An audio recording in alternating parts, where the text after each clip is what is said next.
The first question, with reference to the characteristics of persistent organic pollutants, consider the following statement. They persist in environment for a long period of time. They are transported over large distances through air and water, and they dissolve into the fatty tissues of the living organism. So what is the answer is? Answer is D. So bioaccumulation and biomagnification are two different processes that often occur in tandem.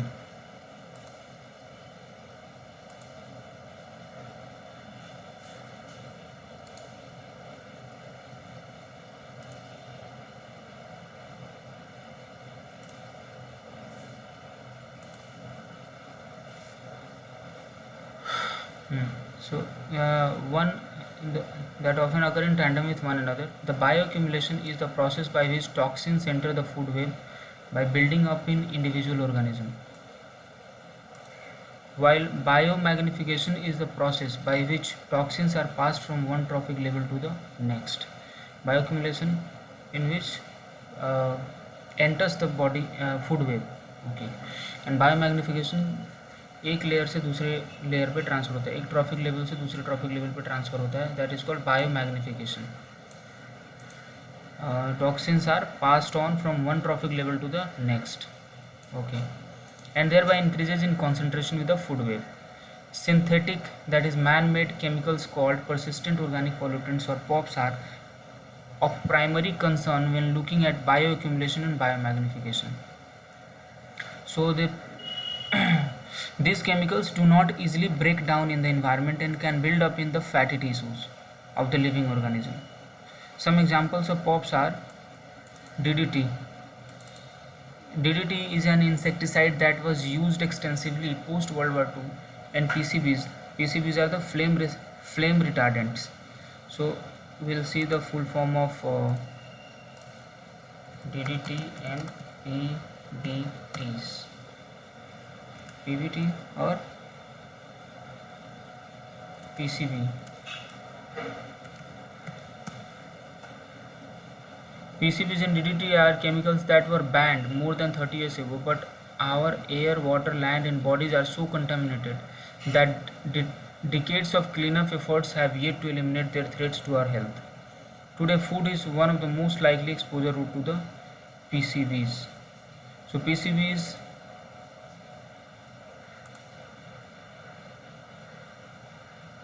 and DDTs.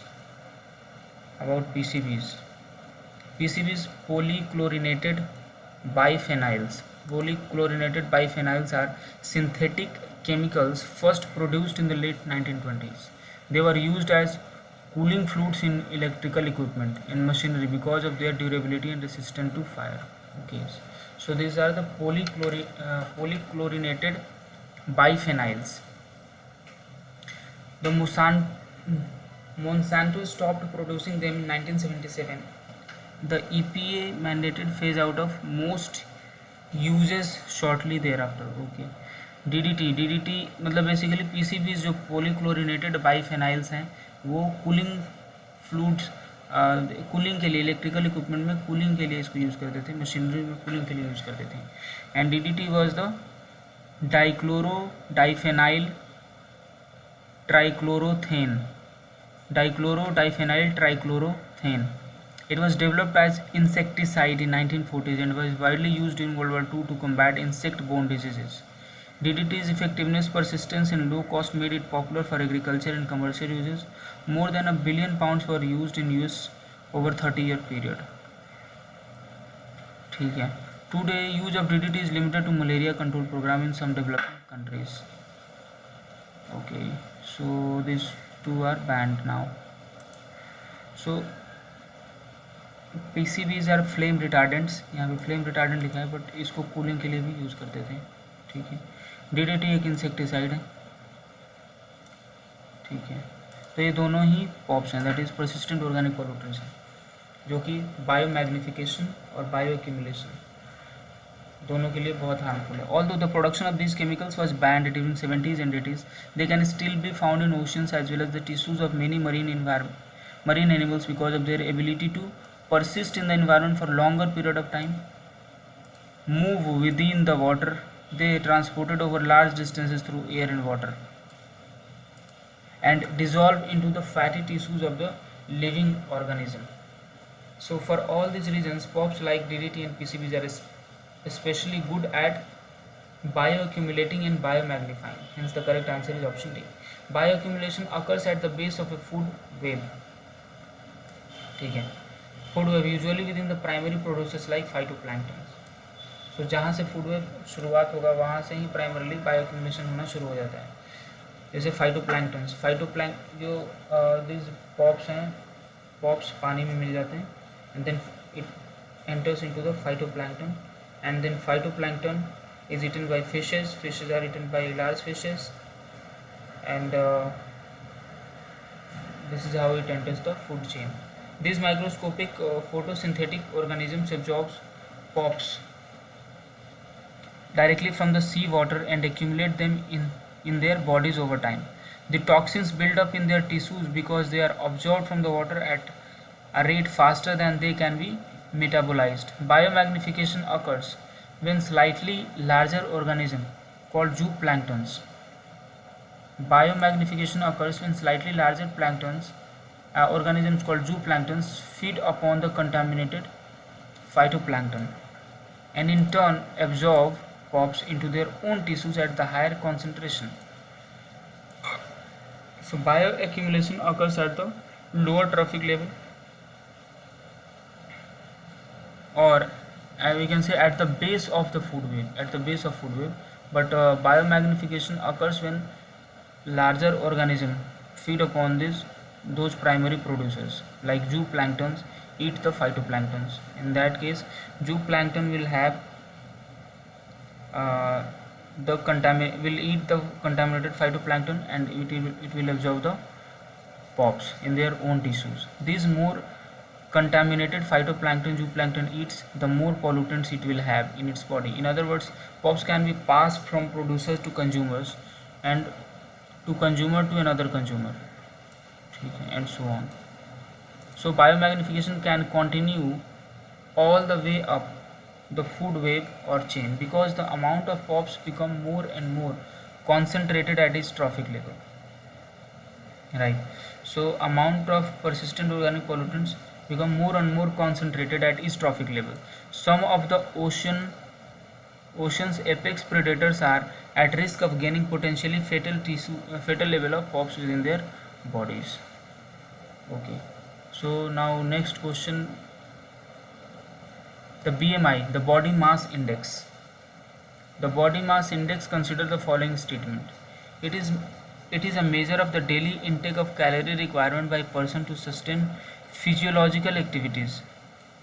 सो दो चीज़ है इसमें, एक तो daily intake of calorie requirement by a person to sustain physiological activities. क्या ये होता है BMI? As per the WHO the normal BMI ranges between 18.5 to 24.9. So these are the options. The right answer is option B. Now let's see the solution.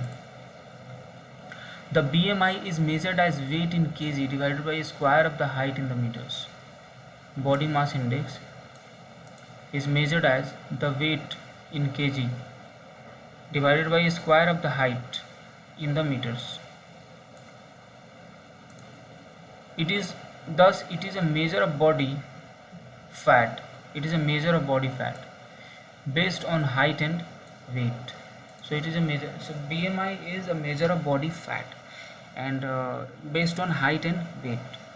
So it is not, as it is written in option 1, it is not the measure of daily intake of calorie requirement by a person to sustain physiological activity. No, BMI is a measure of fat in the body. The WHO guidelines define a normal BMI range as 18.5 to 24.9, overweight as 25 or higher, and obesity as 25 or higher. So if the BMI is up to 24.5, that is normal. Overweight 25 or higher is overweight, and obesity is 5 or higher. According to a recent study published in the Lancet, India ranks third and fifth from the bottom among the countries where 19-year-old girls and boys have a low BMI. Okay, so India's BMI is ranks third. India ranks third, 198th, and the fifth from the bottom, respectively, among the countries where 19-year-old girls and boys have a low BMI. The mean BMI of 19-year-old boys is 20.1 in India, compared to a high of 29.6 in the Cook Island and a low of 19.2 in Ethiopia. So, India's BMI, 19-year-old boys' BMI in India is satisfactory. Like mean BMI is 20.1 in India, and for Indian girls, the mean BMI is again 20.1. So it is also normal compared to the high of 29 in Tonga and a low of 19.6 in the Timor-Leste. The mean height of Indian 19-year-old is 166.5 cm for boys and 145.2 cm for girls, well below the high of Netherlands boys 183 and girls 170 cm. So Netherlands people are very tall, like boys and girls both. So in India, the like mean height is 166.5 cm for boys and 155.2 cm for girls. Third question is, which of the following were immediate outcome of the bank nationalization in 1969? So increase in the credit availability to the agriculture sector, yes. Increase in financial saving, increase in the money supply leading to the high inflation. Increase in financial saving, there is no such evidence of increase in financial saving. Yeah, there was increase in supply leading to high inflation, this was there. So the answer should be C. Let's see the answer. The answer is D. The nationalization of, so there was increase in the saving as well, increase in financial saving as well. Okay, the nationalization of 14 major commercial banks was announced by the Government of India through a ordinance under Article 123 of the Constitution of India on July 19th, 1969, which was later replaced with the Banking Companies Act passed with the Parliament on August 9, 1969. The 14 major commercial banks with a deposit of 50 crore or above were nationalized by the Government of India. So कौन से bank nationalized हुए थे? Commercial bank with a deposit of 50 crore or above were nationalized by the Government of India under Banking Companies Act 1969. RBI describes banks nationalization as a single most important economic policy decision taken by any government after 1947. The main cause of nationalization of banks has been stated as to include the enlargement of resources for economic growth, the development of agriculture and industry in backward region. So what was the reason given by the government for nationalization? The first was to include enlargement of resources, for like enlargement of resources is the first reason, like more pool of money will be there, and to enable the economic growth and the development of agriculture and in the agriculture industry in the backward regions, as well as making bank credit available to priority areas which had generally been neglected. So तीन main purpose थे, पहला enlargement of resources, दूसरा development of agriculture industry in backward regions, and the third was priority areas में bank credit available. The major outcome of the banking industry in the first decade post nationalization includes tremendous improvement in the branch expansion, especially in rural areas. So पहला ये हुआ कि branch expansion बहुत ज़्यादा हुआ in the rural areas, and the number of rural bank branches increased tenfold from about 1500 in 69 to the 15,000 in 1980. So there was a tremendous increase in the branch in the rural areas. The next is between 1969 and 1980, credit to the agriculture expanded 40 times from 67 crore to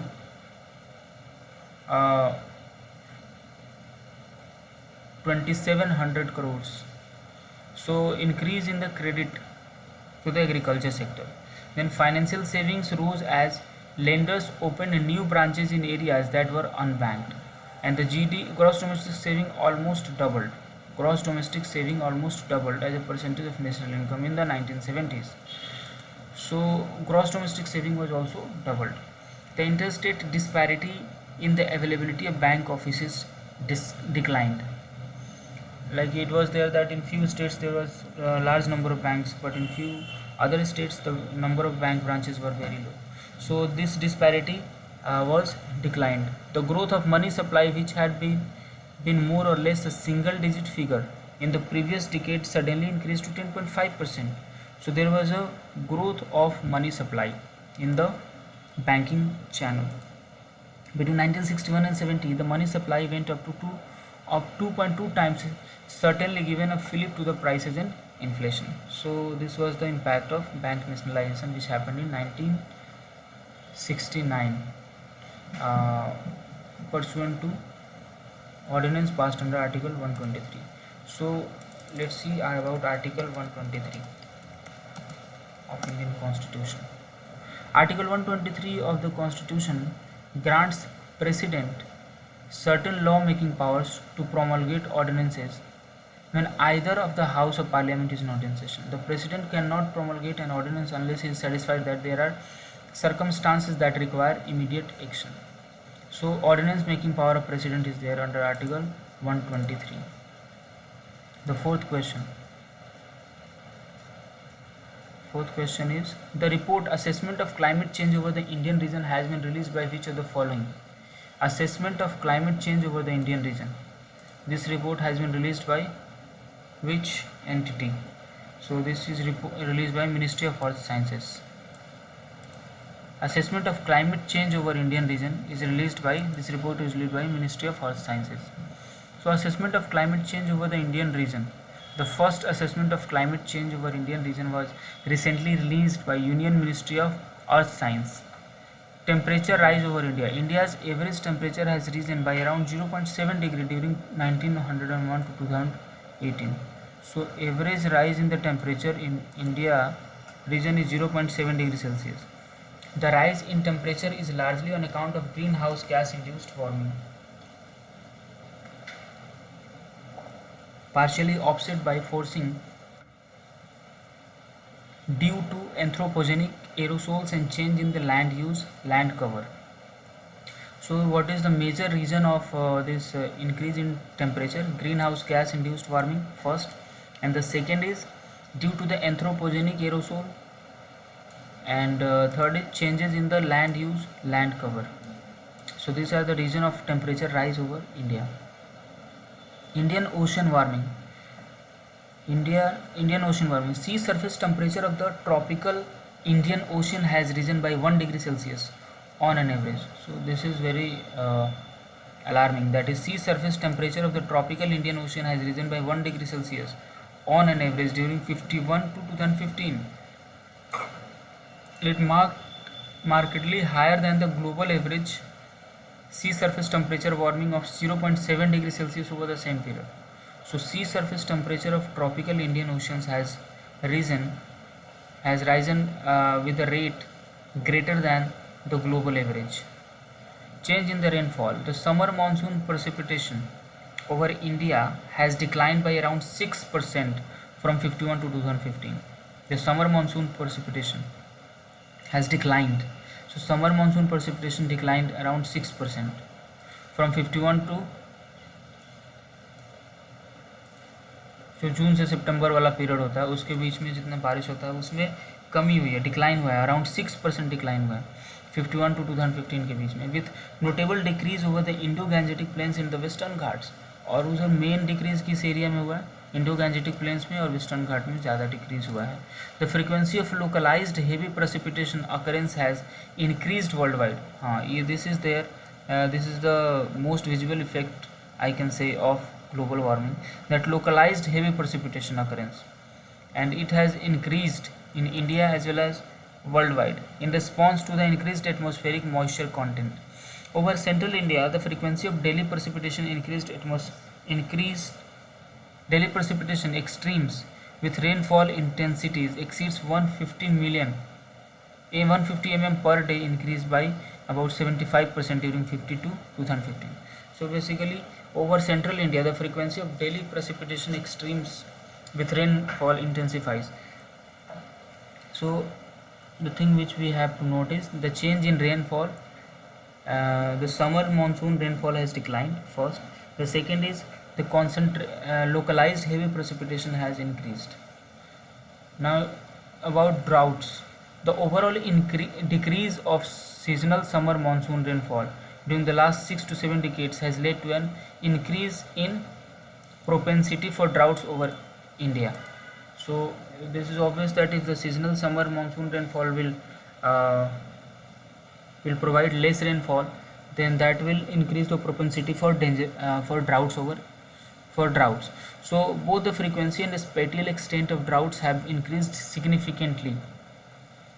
Frequency of droughts and the spatial extent of droughts have increased significantly during 51 to 2016. In particular, areas over central India, southwest coast and southern peninsula and northeastern region have experienced more than 2 droughts per decade on an average during this period. So central India में southwest coast में, so this region में Kerala and nearby region में, southwest coast Kerala, Karnataka and nearby region में, southwest coast में and southern peninsula and northeastern India have experienced more than 2 droughts per decade on an average during the period. Sea level rise. The sea level has risen globally because of the continental ice melt, right, and thermal expansion of ocean. So sea level rise के दो reason primarily हैं. पहला है continental ice melt and the second reason is thermal expansion of ocean water. जब water heat होगा तो that will expand, so that is the reason of sea level rise in response to global warming. So these are the two reasons of sea level rise. So sea levels globally is rising. This is an established fact now. So sea level rise in the North Indian Ocean occurred at the rate 1.06 to 1.75 mm per year during 1874 to 2004, and has accelerated to 3.3 mm per year in the last 2.5 decades, which is comparable to the current rate of global mean sea level rise. So this is very alarming situation, that acceleration in the sea level rise, that is to 3.3 mm per year in the last 2.5 decades, that in 1993 to 2017 it was witnessed that 3.3 mm per year rise in the sea level is witnessed. So this is very alarming. Then now for tropical cyclones, there has been a significant reduction in the annual frequency of tropical cyclones over northern Indian Ocean basin since the middle of the 20th century. In contrast, the frequency of very severe cyclonic storms during the post-monsoon season has increased significantly. 1+ event every decade during the last 2 decades. So basically what it is saying, that annual frequency of tropical cyclone, जो tropical cyclone होते हैं उनकी frequency तो reduce हुई है, but frequency of very severe cyclonic storms during the post monsoon season has increased significantly. So cyclones में भी basically जो सीवियर साइक्लोन्स हैं उसके अंदर भी काफ़ी तेज़ी से इंक्रीज हुआ है. Change in the Himalayas. The Hindu Kush Himalayas experienced a temperature rise of about 1.3 degrees Celsius. So this Hindu Kush Himalayas has experienced a temperature rise of about 1.3 degrees Celsius during 51 to 2014.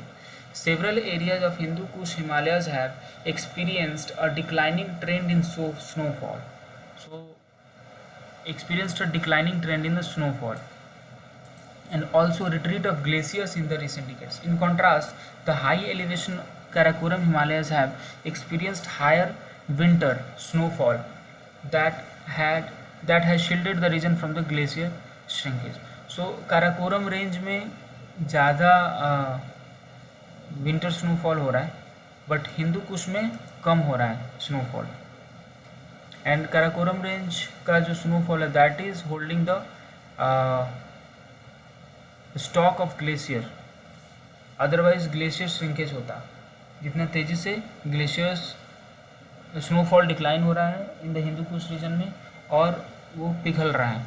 Bye the end of the 21st century the annual mean surface temperature over Hindu Kush Himalayas is projected to increase by about 5.2 degree Celsius under RCP 8.5 scenario.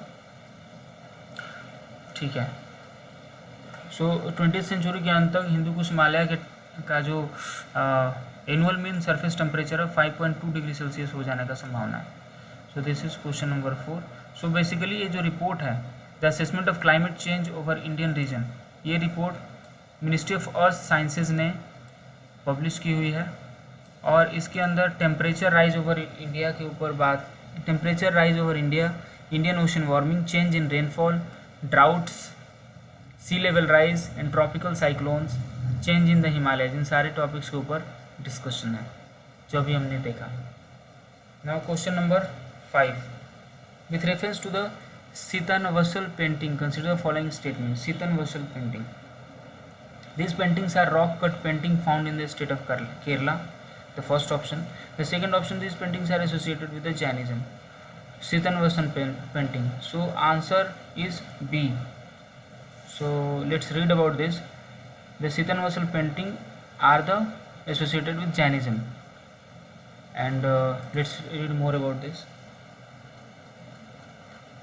The Sitan-Vasal cave, also known as Arivar Koil, is a Jain complex in the Sitan-Vasal village of Tamil Nadu. Sitan-Vasal cave Arivar Koil के नाम से भी जाना जाता है. सितन-वसल केव को अरिवर कोली के नाम से भी जाना जाता है. ये एक जैन कॉम्प्लेक्स ऑफ केव्स है और ये कहाँ पर है? सितन-वसल विलेज में, तमिलनाडु के सितन-वसल विलेज में ये है. These are examples of rock cut architecture based on Jain thoughts and ideologies. They have a close form of Ajanta and Bagh caves. और close form of Ajanta and Bagh caves का यहाँ पे सिमिलरिटी देखने को मिलता है. The name Sittanavasal has diverse cultural connotations. Most painting dates to the Pandyan period. जो ज़्यादातर पेंटिंग्स है वो पांड्यान पीरियड का है, that is 19th century AD का है. The notable drawings include a pond with lotuses. So एक उधर ड्राइंग बना हुआ है जिसमें क्या है कि एक पॉन्ड है, उसके अंदर काफ़ी सारे लोटस है. The scene shows the Samavasarana, a unique chosen an elegant audience hall where the Tirthankars gave sermons after they reached realization, that is कवल्य जनना प्राप्त करने के बाद तीर्थांकर्स वहाँ पे अपना ज्ञान दे रहे थे. Bull, elephant, apsara and other gods gathered in this audience hall to witness this grand scene. So basically तो जो पहला ऑप्शन था कि this paintings are rock cut painting found in the state of Karnataka, ये गलत है. कर्नाटका नहीं, तमिलनाडु स्टेट में पाया जाता है. ये है मतलब सितन-वसल पेंटिंग तमिलनाडु स्टेट में.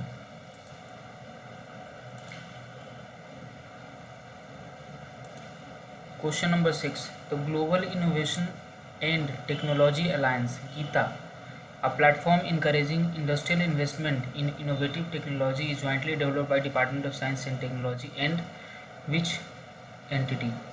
So it is jointly developed by Department of Science and Technology and CII, Confederation of Indian Industries. So Geeta, recently in November, the Union Minister of Science and Tech, Health and Family Welfare and Earth Science has underlined how Global Innovation and Technology Alliance served as a catalyst for nurturing innovation and industrial R&D by fostering bilateral academic, industry and government collaborations. The Geeta is a non-for-profit Section 8 public-private partnership company promoted jointly by the Technology Development Board, Department of Science and Tech, Government of India and CII.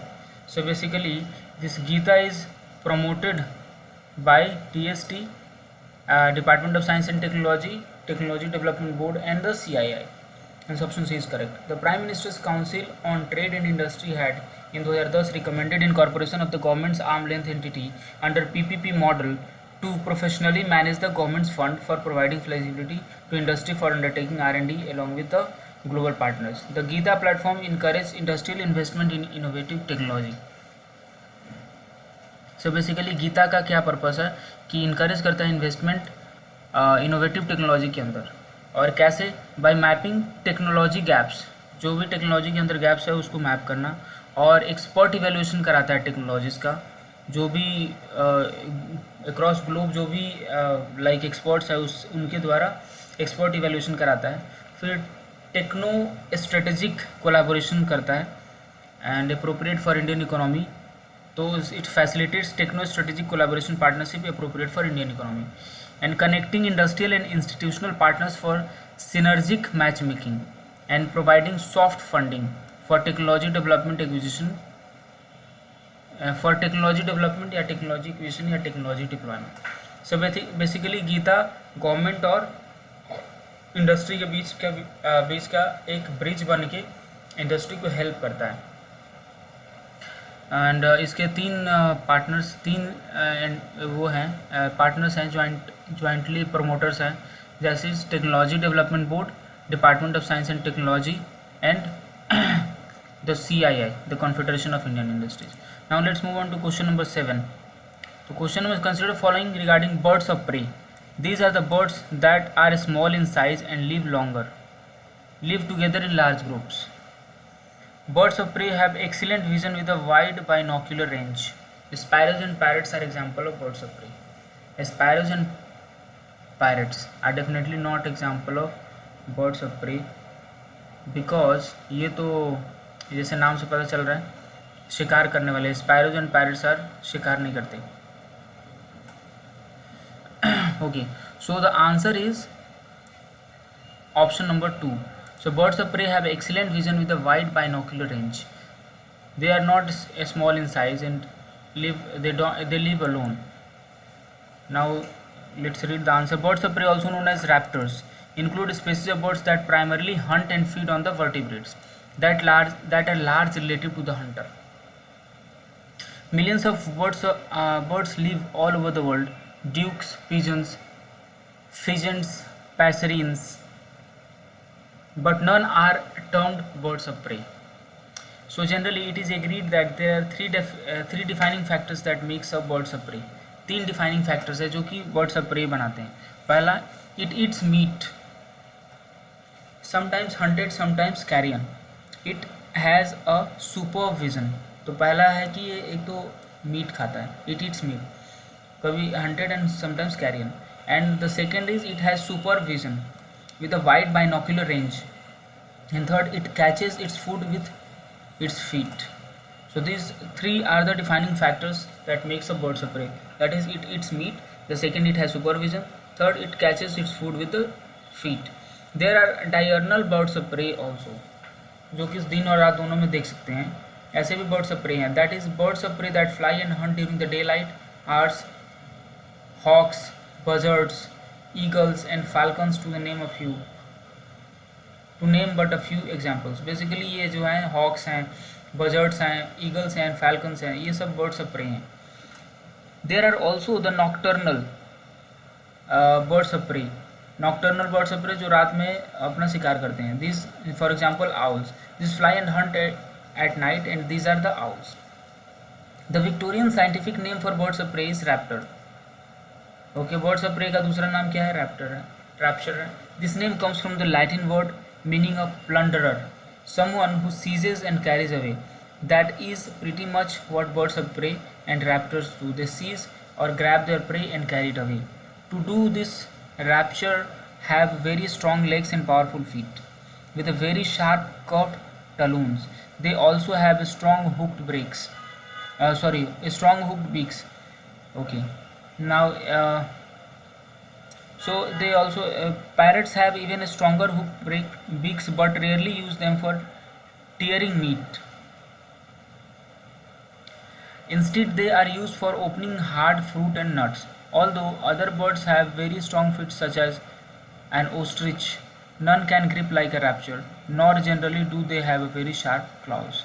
So raptors का जो feet होता है बहुत strong होता है and वो अपने जो प्रे है उसको बहुत स्ट्रांगली होल्ड करते हैं. There are many birds that like raptors eat meat. Small birds, robins, thrushes and kingfishers and larger birds such as carrion crows, magpies, and ravens all eat meat, but they do not use their feet.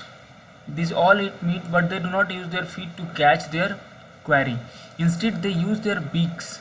Only raptors hunt, grasp, and kill other creatures by using their powerful feet. Okay, so impacts of wind turbines on birds of prey. So why it was in news? Because there is an impact of wind turbines on these birds of prey. One of these impacts is that wind turbines can kill birds when they collide with the moving blades. This problem is known worldwide, and some type of birds are more vulnerable to this threat than other. Now, the birds of prey such as eagles, buzzards, and vultures use the same wind resources that turbines need to operate. These large soaring birds use the wind to help power their own flight, using updrafts and thermals to gain height.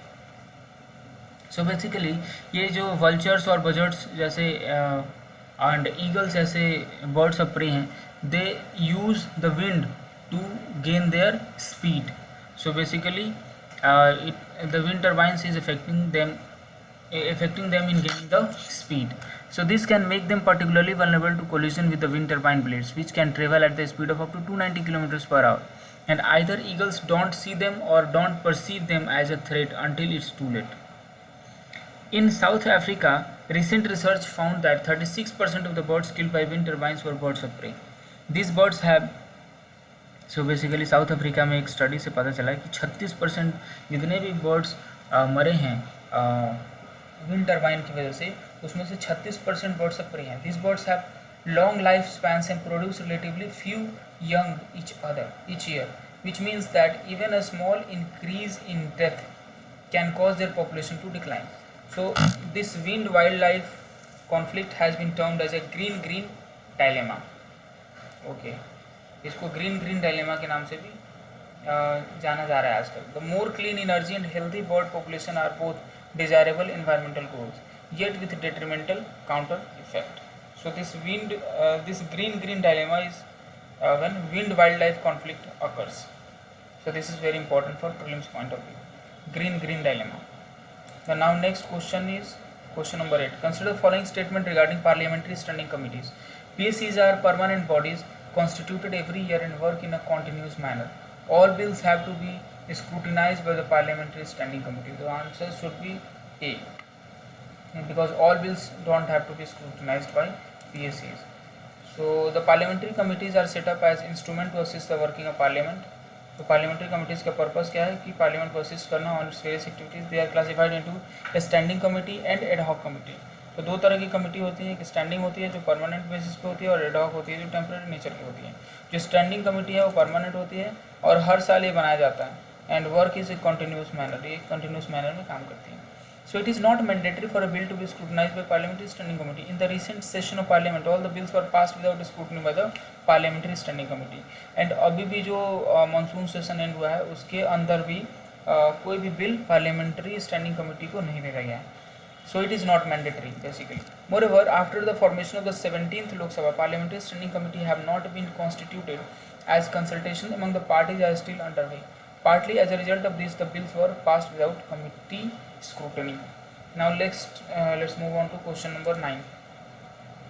In the context of Ramsar site in India, consider the following pairs. Ramsar sites and located at which place? So Kabartal wetland, it is located in Uttarakhand.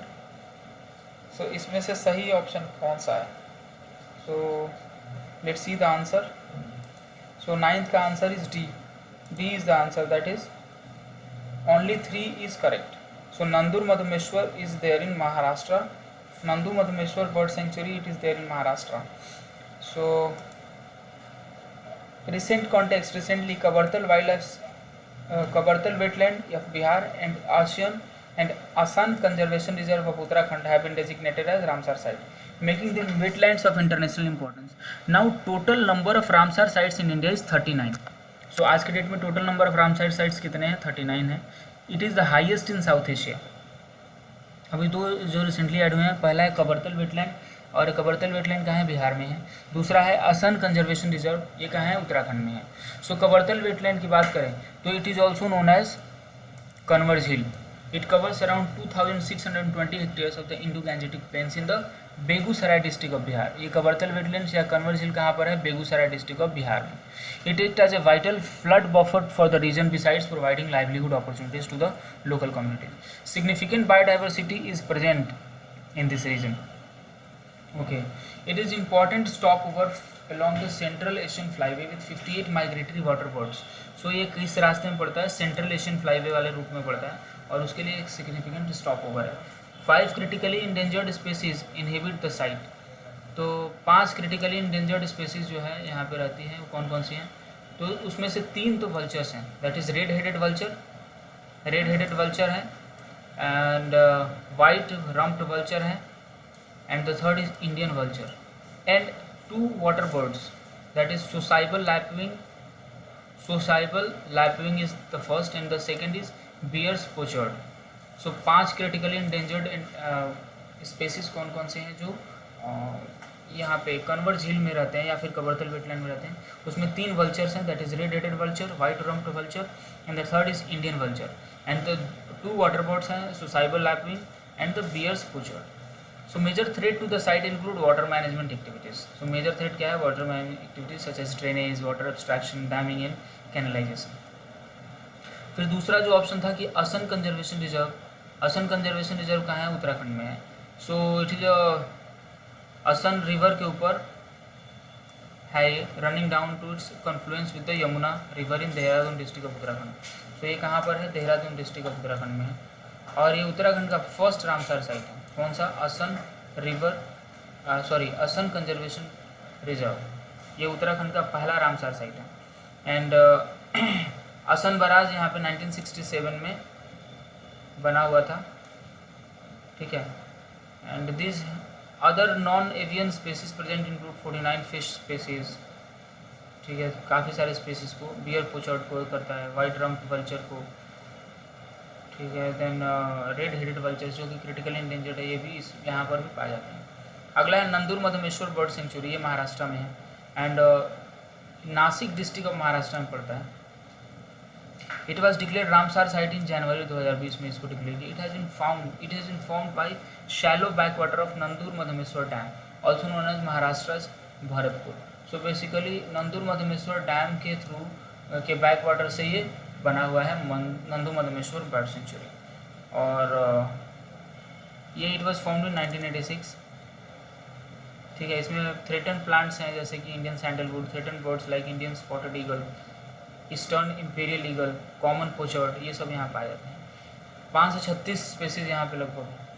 So Ramsar convention is on wetland is an inter governmental treaty. ये जो Ramsar convention क्या है? एक inter governmental treaty है। ये 1971 में adopt किया गया था। It came into force for India on 1 Feb 1982। Those wetlands which are of international importance are declared as Ramsar site. जो वेटलैंड इंटरनेशनल इंपॉर्टेंस के हैं उसको रामसर साइट की तरह डिक्लेयर किया गया है। The advantage of being declared Ramsar site are that it will help in conservation and wise use of the wetland. So फ़ायदा क्या है? ठीक है कि अगर रामसर साइट डिक्लेयर होता है तो व्हाट इज़ द एडवांटेज? सो तो पहला एडवांटेज ये है कि it will help in conservation and wise use of the wetland, receive national and international cooperation for conservation management and receive central funding मिलेगा इस जगह को, एंड टूरिज्म बूस्ट होगा and generate employment for locals and bring economic benefits for surrounding areas due to increased tourism and create awareness for conservation of other wetlands in the state. So basically ये सारे फ़ायदे हैं Ramsar site अगर declare हो जाता है तो इसमें जो कबरतल वेटलैंड है उत्तराखंड लिखा है ये गलत है, कबरतल वेटलैंड बिहार में है। आसन कंजर्वेशन रिजर्व उत्तर प्रदेश में लिखा है ये गलत है, आसन कंजर्वेशन रिजर्व है उत्तराखंड में, नंदूर मधमेश्वर तो महाराष्ट्र में सही है। Now let's move on to question number 10. In the context of Indian depository receipts, that is IDRs, it allows domestic investors to invest in the equity of companies of other foreign countries. Indian depository receipt domestic investor को allow करता है कि दूसरे देश की company में invest करें, सही है। And IDR is denominated in the Indian rupees, ये भी आई गेस सही है। So answer is C, 10th का answer is C. Okay, so yes, 10th answer is C. So depository receipt is a financial instrument representing certain securities, for example shares, bonds, etc., issued by company entities in a foreign jurisdiction. So securities of a firm are deposited with a domestic custodian in the firm's domestic jurisdiction.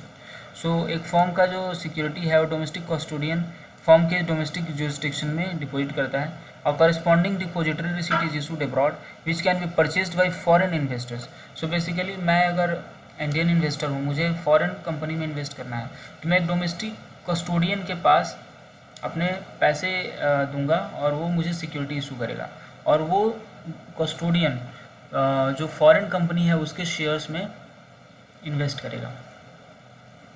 ठीक है. Which can be like a corresponding depository receipt is issued abroad which can be purchase by foreign investor.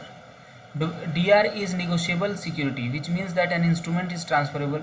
So basically ये क्या है, negotiable is security है कि transferable है एक person से दूसरे person. That can be traded on stock exchange if so desired. इसको स्टॉक एक्सचेंज पर भी ट्रेड किया जा सकता है. So DRs are used for tapping foreign investors who otherwise may not be able to participate directly in the domestic market. Obviously, so foreign investor को tap करने के लिए ये DR का यूज़ किया जाता है. For investors, depository receipt is a way of diversifying the risk by getting exposure to a foreign market, but without the exchange rate risk. So this is a exchange rate risk without exchange rate risk है. That is, it is denominated in the Indian rupees. They are foreign currency as they are foreign currency denominated. So basically ये foreign currency denominated होते हैं कि Indian rupees denominated होते हैं. अच्छा, foreign currency denominated होते हैं. IDR बात करेंगे तो इंडियन रुपीज़ होगा. Okay. So depending on the location in which this receipts are issued they are called as ADRs. अगर अमेरिका में इशू होता है तो उसको बोलते हैं ADRs. If they are issued in the USA on the basis of the share securities of the domestic say Indian company. और दूसरा है IDR, that is Indian depository receipt. If they are issued in India on the basis of the share securities of the foreign company. Standard charter issued the first IDR in India. Standard chartered bank है, उसने पहली बार India में IDR issue किया था. In general GDR और global depository receipt is also there, जो कि अपार्ट फ्रॉम अमेरिका कहीं और दूसरी कंपनीज में दूसरे कंट्रीज में इशू किया था. In foreign company A foreign company can access Indian securities market for raising fund through issue of IDRs. So foreign company IDR के through India से पैसे उठा सकती है. And IDR is an instrument denominated in Indian rupees in the form of a depository receipt created by domestic depository custodian of securities registered with the SEBI against the underlying equity of issuing company to enable the foreign companies to raise funds from the Indian securities market. Basically ठीक है, एक IDR क्या है कि एक ऐसा instrument है जो कि इंडियन रुपीज़ में डिनोमिनेटेड होता है. बेसिकली IDR इंडिया के मार्केट से पैसा निकालने के लिए यूज़ किया जाता है. दैट इज़, अगर IDR इंडिया में इशू हो रहा है तो इंडियन इन्वेस्टर उसको परचेज करेगा और वो पैसा जाएगा फॉरेन कंपनी को. ठीक है. तो बेसिकली अगर फॉरेन कंपनी के पॉइंट ऑफ व्यू से देखें तो वो इशू कर रहा है किस उसमें, फॉरेन करेंसी में इशू कर रहा है. ठीक है. और इंडियन इन्वेस्टर के पॉइंट ऑफ व्यू से देखें तो एक्सचेंज रेट रिस्क वहाँ पे नहीं है. ऑल्सो ADR या GDR issued based on the shares of company is considered part of FDI. हाँ, दिस इज़ वेरी इंपॉर्टेंट कि जो ADR और GDR इशू होता है ये पार्ट ऑफ FDI होता है. ठीक है, FDI का पार्ट है. हालांकि ये indirect way of holding shares है, but still this is part of FDI. So this is end of 10 questions. Will record later on for remaining.